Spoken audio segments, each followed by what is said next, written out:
News when you want it with Bloomberg News Now. I'm Amy Morris. There's your closing bell on Wall Street, where stocks rose through the trading session, seemingly shrugging off the U.S. government shutdown. And we bring you closing numbers each day here at Bloomberg.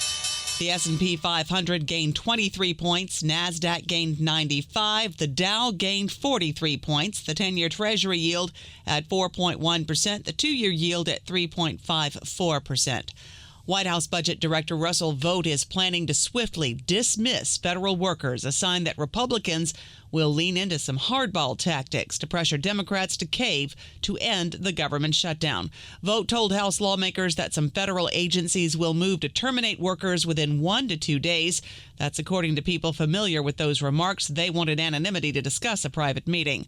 Vice President J.D. Vance at the White House. Because we are in a government shutdown, we are going to have to lay some people off if the shutdown continues. We don't like that. We don't necessarily want to do it, but we're going to do what we have to keep the American people's essential services continuing to run. Vance says the administration is not targeting agencies based on politics.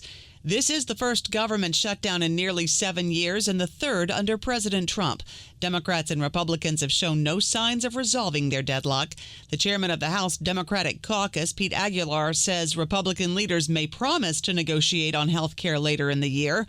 But there's an issue of trust. I don't think at this point there's a solution without the president being in the room. And I don't think we trust any deal without Donald Trump as part of it. House Republicans have proven, even if they agree to something, they have to go back to him to bless it. And House Republican leader Steve Scalise blames Senate Democrats. Today marks day one of the Schumer shutdown. Chuck Schumer made such a fatally flawed decision to shut the government down, to hold the American people hostage over some far-left demand. Ultimately, the American people, I think, are going to get involved and demand that Chuck Schumer reverse course. House Speaker Mike Johnson says members will not be returning until next week, and a vote in the Senate to end the government shutdown failed earlier today. Now, former Treasury Secretary Larry Summers tells Bloomberg's Wall Street Week the argument here is a simple one. This is not about some progressive plan to massively expand the availability of health care.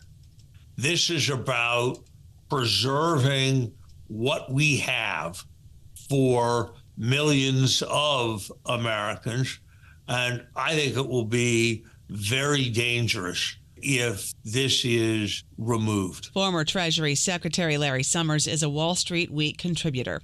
Bloomberg Economics estimates the shutdown could send the unemployment rate from 4.3 to 4.7% if it lasts for 3 weeks, and if those furloughed workers count as temporarily unemployed. The Congressional Budget Office estimates that about 750,000 employees will be furloughed at a cost per day of $400 million in lost compensation. The Supreme Court will not allow President Trump to immediately oust Federal Reserve Governor Lisa Cook while she sues to keep her job. The decision is a setback to the Trump administration's efforts to exert more control over the central bank. And the order means Cook can remain in her position until the justices hear arguments in the case in January. Cook has stayed on the job since August, when Trump said he would remove her over mortgage fraud allegations that she has denied. ADP reports private employment levels fell in September. Economists expected a jump of 51,000 jobs. In fact, the level dropped by 32,000. Tiffany Wilding is an economist at PIMCO. This economy is basically creating winners and losers. The tariffs, the technology improvements that we're seeing, the various tax cuts, all of that we think is benefiting somewhat more larger companies. And it's a really challenging environment for those small and mid-sized businesses. And that's where you saw more of the weakness. Economist Tiffany Wilding at PIMCO. Arab and Muslim national leaders are pushing Hamas to accept the Gaza plan. Hamas is reviewing the proposal and seeking clarity on some technical aspects, with President Trump saying the group has a limited time to decide.